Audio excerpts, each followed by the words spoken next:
Ito ang programang Bawal ang Pikon. Get it straight with Daniel Razon. At narito po ang ating update tungkol sa isyung ating pinag-uusapan. Yes, good morning Kuya Daniel Razon. Ngayong umaga makakasama po natin si POEA Administrator Hans Leo Cafdac para bigyan tayo ng update sa kasalukuyang programa ng kanilang ahensya para sa ating mga kababayan, lalong-lalo na po para sa ating mga kababayang OFW. Good morning, sir. Good morning at sa inyong mga tagapanood. Kuya Daniel, good morning. Yeah. Sir, kumusta po yung Balik Manggagawa online facility po ng programa natin? Ano na pong update? Okay naman. We recently hit the 500,000 mark, meaning 500,000 OECs issued under the system. So pumapalo na tayo ng bandang 600,000 ngayon. And we, of course, just went through the peak season last December and January, and we're now going through the summer peak season. Ang next sa BM Online ay yung tinatawag na paperless OEC. So abangan yan for the first half of the year, hopefully still within the first quarter, hopefully, or at least early second quarter. Yung OECs, parang yung e-ticket sa eroplano, pwede nang ipakita lang by phone or by tablet. Yan, okay. Okay, di ba? So, paperless and hopefully within the first half of the year. Sir, how effective base sa mga naririnig nyong Well, effective siya in the sense na mas convenient. So, lalo na dun sa mga skilled workers, sa mga IT professionals sa Singapore, sa UAE, sa Hong Kong, Malaysia. However, tayo naman ay nagsastrive pa rin ng fully functional system. So, marami pa rin mga comments from our OFWs, Balik Manggagawa, on how to improve the system. So, yan ang ating sinasagawa ngayon. So, kaya yung paperless, yan ang next step batay dun sa mga komentaryo ng ating mga BMs. Because we're very receptive to what the constituents, what the clients think about the product, about the system. Sir, last interview, nabanggit nyo na interconnected kayo with the Bureau of Immigration and na NAIA 3. Meron po bang nadagdag, NAIA 2 and 1? Ano pong update Well, dito, sir? ang update dyan is, kasi link kami with immigration. Right now, immigration naman is working on linking themselves with DFA, yung passports. So, yan ang next step. Hopefully, maisagawa yan. Yung link naman with the DFA. And of course, yung ating links between dole agencies, OWA, and the Department of Labor ay also in full swing. Mas madali ang proseso, sir, pagka medyo Yes. napalawak na natin. Yes. Sa airport, MIAA, kina GM Morado, link na rin tayo, gawa ng refund system dun sa terminal fee. So, link tayo doon. Link tayo sa customs, kina Commissioner Lina, gawa naman nung Balikbayan Box. Gusto malaman ni na Commissioner Lina kung sino ang mga legitimate OFWs na pumapasok dun sa tinatawag na duties exemptions. So, link din tayo dun. Dahil dun sa travel tax exemptions, magiging link na rin tayo sa CHESA, Tourism Authority. So, pinalalawig natin ang network kasi baliwala yung database namin dito kung hindi sinashare sa iba. Sir, how important na magkaroon tayo ng bilateral agreement and engagement with other countries? Well, yung bilateral engagement is very important based on the simple premise that the responsibility to protect our OFWs just does not lie with respect to the source or origin country like the Philippines, yung pinanggalingan ng worker, kundi obviously doon sa pupuntahan ng worker sa host country.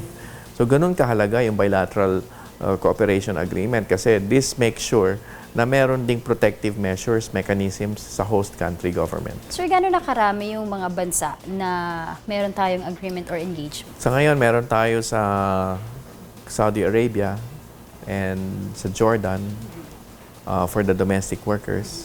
Merong existing MOU sa Qatar and UAE with respect to the skilled workers.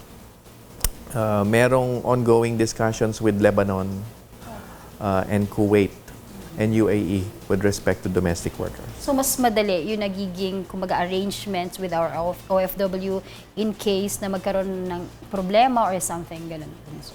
Yes, that's right. Mas madali ang koordinasyon.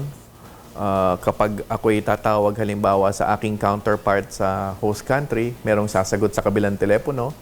Madaling pag-usapan yung mga issue ng repatriation, legal assistance, and yung mga iba't pang forms of assistance na pwede ibigay ayuda sa ating mga OFWs on-site.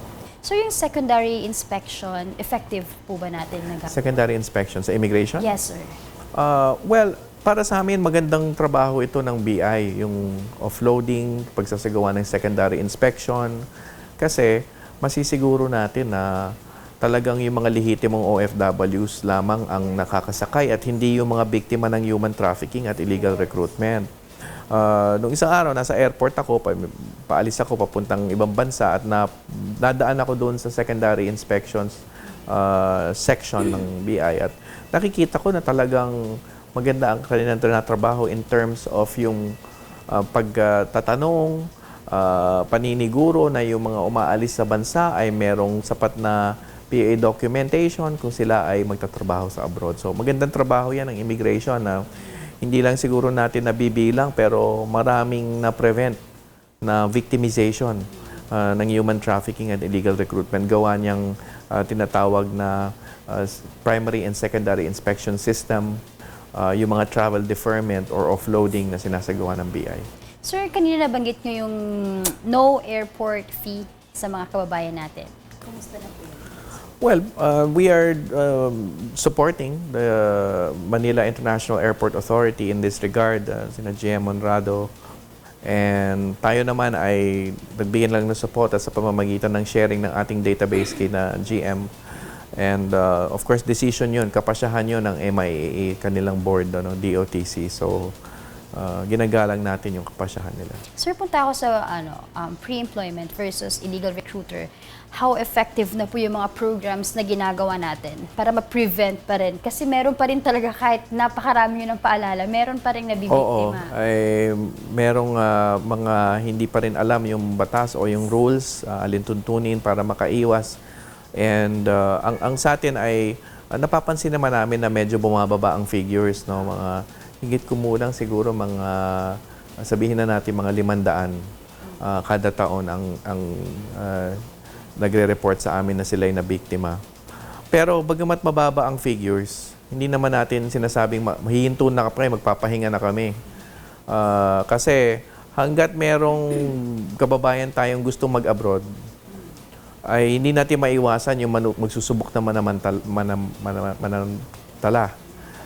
Kaya't sinusubukan natin na talagang una, ikalat ang balita patungkol sa pag-iwas sa illegal recruiter at pangalawa ay kung merong mang nabiktima, number one ay may mapupuntahan, may matatakbuhan ng ating kababayan at yung pwedeng habulin, mahahabol natin yung illegal recruiter at mapaparusahan at makukulong.